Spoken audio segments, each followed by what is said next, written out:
Hello, Bay Ridge. Welcome to another edition of After Hours. This week I wanted to take a few minutes to talk about the true nature of marriage. Just a few minutes ago, we finished having our outside gathering, which has been really wonderful. It's been so good seeing more and more of us being able to gather. The weather is going to keep getting better. I really want to encourage everyone, take advantage of this. Come on out, bring something to sit. We'll probably do a picnic coming up here soon, but let's take advantage of being able to spread out in the field and worship with one another. It's been really nice. But in that teaching, I talked about from Ephesians 5:22-33, and we looked at the church as the bride of Christ. And I point out that that's ultimately what Paul wants us to get, is the church as the bride of Christ. He kind of lets that out of the bag, so to speak, late from like verses 30-33. He's letting that out, 31-33. He's letting us know what the real purpose is. But he does tell us, however, each of you must love his wife as he loves himself, and the wife must see to it that she respects her husband. So he is telling us it does have implications for our marriage. And so I want to talk about what those implications are and what real marriage is meant to be. Well, the first thing, because is what we saw, that human marriage is not the reality, and the marriage between Christ and his people, the church, is the reflection of that. It's really the opposite, because Christ and his relationship with the church is the foundation, and human marriage comes out of that. It means that marriage is actually God's institution, not a human one. That's the first thing that we can learn from this. God's the one that gave us marriage, because it first existed as the relationship between God and his people. So humans didn't come up with the idea of marriage. It's not our institution. It's not our idea. It comes from God, and that means that God is the one who gets to define it. And of course, what that means is the purpose of marriage and the practices of marriage are given to us by God. It's not up to us to determine what we would like the purpose of marriage to be. Hey, you have your purpose, I'll have my purpose. No, marriage has a purpose, and it was given to us by God, and that purpose is to reflect the relationship between Christ and the church, and the practices of marriage that exist to support marriage support that purpose. And any other purpose that we're coming up with, and therefore the practices that flow from it, are likely to be illegitimate. In fact, most of the ones that are being offered today are clearly illegitimate. They do not line up. In fact, they go directly against God's design. And so we are not free to alter marriage. One of the big arguments going on in our culture right now is, well, look, marriage has been one way, but we think we're going to change it. Well, it's not up to us. We don't have the freedom to do that. We can change relationships between human beings however we want, but marriage itself is given to us by God. It is defined by God. It has the purpose that God has so defined, and the practices that will accomplish that purpose. And anything other than that is not simply another way of doing it, it's an illegitimate way of viewing and practicing marriage. The second thing is, because of this prior relationship of God and his people upon which human marriage is based, that means that the ultimate reason for marriage is to be a reflection of Christ and his bride, the church. Any marriage, anything we want to call marriage, must reflect Christ and his bride, the church. Now, you don't even have to be a Christian to do that. Two unbelievers could do that, but only if they fit within certain parameters. For example, one of them is it has to be one man and one woman. Anything other than one man and one woman cuts away at the very essential picture of the relationship between Christ and his bride, the church.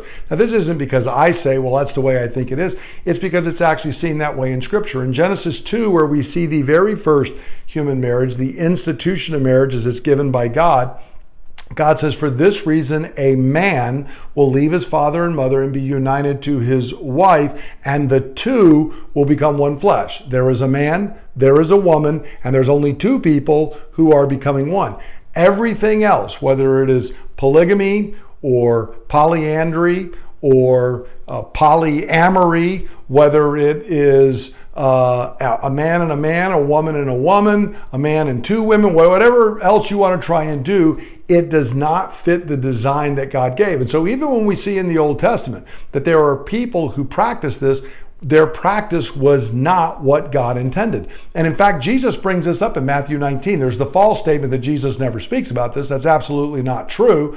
In Matthew chapter 19, when being questioned regarding divorce, Jesus goes back to the creation account and he says that for this reason, a man will leave his father and mother and be united to his wife, and the two will become one flesh. They're no longer two, they're only one. Jesus himself points this out, and he brings out the implications that it is two people, a man and a woman, who are united with one another. And so male and female is essential to what true marriage is. We're not interchangeable parts, okay? Two males or two females is not the same thing as a male and a female, nor is one male and three women or one woman and three men. It does not work that way.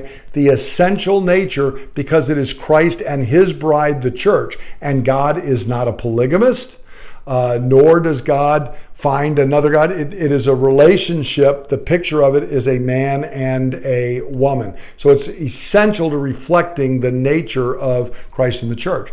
But secondly, that's the design of marriage and the purpose of marriage, but there are the practices. And Paul lays those out in Ephesians 5, and I encourage you to meditate and think through those.